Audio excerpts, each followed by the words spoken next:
ఇప్పటికే భూగర్భ జలాలన్నీ కూడా అడుగంటిపోయినటువంటి పరిస్థితి.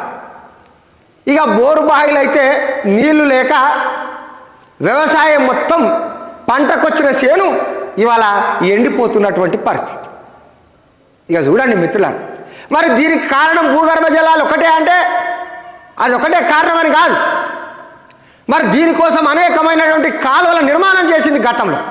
30 ఏళ్ల కింద నుంచే అనేకమైనటువంటి కాలువలు చేసింది. మరి ఆ కాలువలను ఎందుకు ఇంతవరకు కూడా ఇంకా పూర్తి చేయలేదు? కొన్ని కాలువలు అసలు పూర్తి చేయలేదు, కొన్ని కాలువలకేమో సంరక్షణ లేదు.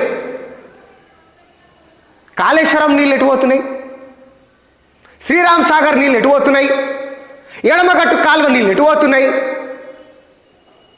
ఒకసారి ఆలోచన చేయాలి. ప్రభుత్వానికి సోయి ఉంటే వీటి మీద బహిరంగ చర్చకు రావాలి.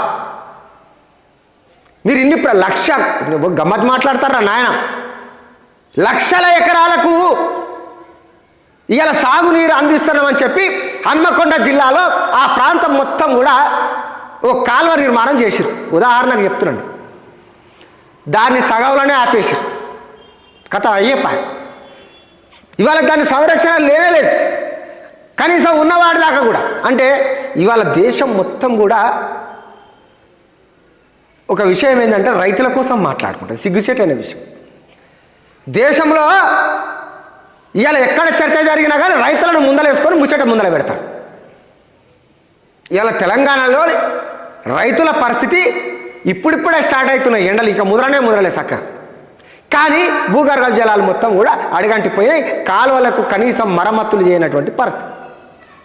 ఇవాళ చాలా బాధాకరమైనటువంటి విషయం ఏంటంటే ఆయకట్టు, నిజంగా ఈ ఆయకట్టు రైతులకు కన్నీళ్ళే దిక్కు తప్ప ఇవాళ పొలాలలో నీళ్లు లేవు. పొలాలలో నీళ్ళు లేనటువంటి పరిస్థితి. మరి ప్రాజెక్టులు నీళ్ళన్నీ ఎక్కడ పోయినాయి అబ్బా?